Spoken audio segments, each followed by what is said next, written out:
Well, here we are on set of Little Hope, part of the Dark Pictures anthology. Tell me about the characters you play in the game. Yeah, very exciting. I play Andrew, who is a student on this trip to the town of Little Hope. You know this place? No. I mean, I don't think so. I also play Anthony and I play Abraham, all existing at different time periods in different places. Is it tough to balance it all and to kind of jump back between these characters as you go through it? A little bit. I've had a lot of help along the way, and we've been able to, for the most part, separate the three different guys. We have an amazing accent coach on set at all times, so she keeps me in check and puts me on the right part of the map when I stray too far. Only the devil could create a demon who so resembles me. We do look alike, which I agree is pretty damn weird. How tough is it for you to separate that and balance it all? Yeah, it's interesting. Andrew, being the character that I embody for most of the time, was a little bit easier for me. I related to him naturally. He's this socially awkward, repressed student, and I certainly as a student was pretty socially awkward and repressed, so I could relate to him a great deal. You seem uncomfortable around kids your own age. This trip is actually my first time away from home. Oh, you picked a real beauty. Yeah, well, if I ever make it back, I'll sure have something to talk about. The other character, Anthony, is slightly more immature, comes from a big family. I can also relate to that. And dealing with the family dynamic and playing that sibling friction was also something that I think a lot of people can relate to. And that was fun, another sort of element of the challenge, which I really enjoyed. And then there's Abraham, who's the third character that I'm responsible for. We have to stop this. The only madness is right here in this court. And the nice thing that exists in all three of them is this motivation to do good, to do right. And I think all three characters I really had admiration for. They seem to be like morally adept, and it's important to respect, I think, the characters that you play, or at least identify something within them that you respect. And I respected all three of the guys that I played. I know what must be done here. And they're all so very different, and even the level of the accents change between them. Is that something that's challenging to navigate? Yeah, that's been really fun. For me, it's been, when playing Andrew, I've been doing a relatively neutral American accent, but we've sort of based most of the action in New England, so it does lean towards the East Coast, and it doesn't take on too strong of a characterization in either direction. The vocal work for Anthony is similar to that, but because Anthony lives within the 1970s, there's been a little bit of tweaking to the accent in order to accommodate the times. And then Abraham's an entirely different accent.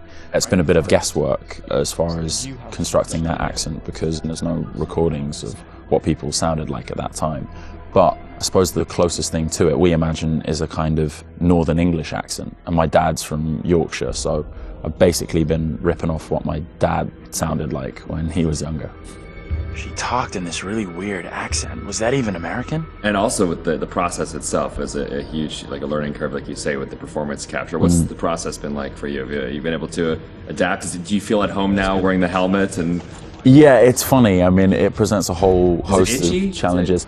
It can get a little uncomfortable. Okay. After a while, it can get a little uncomfortable. You never forget the first time you go for a wee wearing that headset, thinking, am I on some sort of screen somewhere in the studio right now? Can people see me weeing? But you soon get used to the headset and the pack that you're wearing. And I think the best thing you can do is try and remove that from the equation entirely and just make it about looking at the person opposite you. Some of the more physical stuff is challenging, because if you do want to move around and you do want to add a physical performance to whatever facial, emotional things that are being captured, you have to be careful that the sound isn't being compromised because of your movements. But you know, in lots of ways, it's been quite freeing too. We move at a great pace. There's little repetition over the same thing. There's lots of variation, but little repetition really. And we have an opportunity to move freely about the space pretty much. We're not confined to marks, and we don't have to relight every single moment. It's go, go, go. It's been 100 miles per hour, and I've loved the intensity of it. It's been great.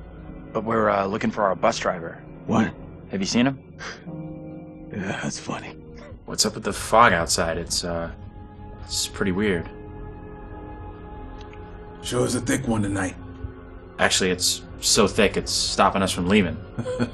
Yeah, I know that feeling. You're, trapped here too then? And cut. It's a whole different pace, I feel, than what you normally when you're setting up a scene and you shoot front to back, and then now it's kind of like you're just jumping in and you're just like stop, start, stop, start. It must be kind of refreshing in a way.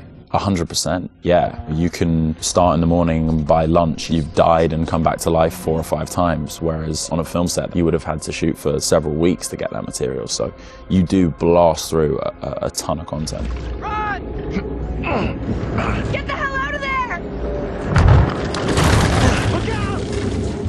Yeah, it's gonna be really cool to see yourself in a video game. It's gonna be an incredible experience too. And then now your friends and family members can like play you in a game. That must be a whole weird feeling. Yeah, that is really weird. It's strange enough seeing my face on screen in anything, but you're really mad and exciting, I guess, to think about being in a video game.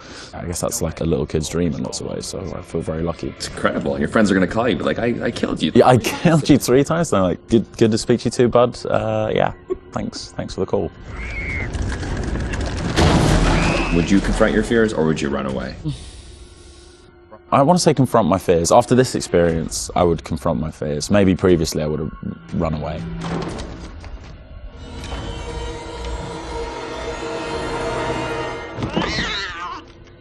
What kind of place is this? It's one of those things where what you think you'll do is different than what you probably actually. In the moment, yeah, 100%. Oh, I would confront my fears, and then you're gone. Gone. Yeah. And lastly, would you explore on your own or in a group? In a group, I'd have to. One of the best things about this experience has just been the camaraderie that's developed amongst the cast, and over a short period of time, shooting at this intensity, it's bonded us together really quickly, and I've loved being part of the team. A group of us in one room on this crazy journey together, so it's all about exploring as a team. I'm just gonna say it. This is exactly what goes down in horror movies. Well, plus than anything in the horror genre, we know what happens when you go off on your own, right? 100%. Don't Yet do they it. still do it. And they still do it. Let's go check out that room over there. No, don't go check out that room. Nope. Don't go check out. Or bring someone with you. Oh, yeah, exactly. Yeah. There you go. All right, Will. Tanner, thanks a lot. Appreciate that. Thank you. Cheers.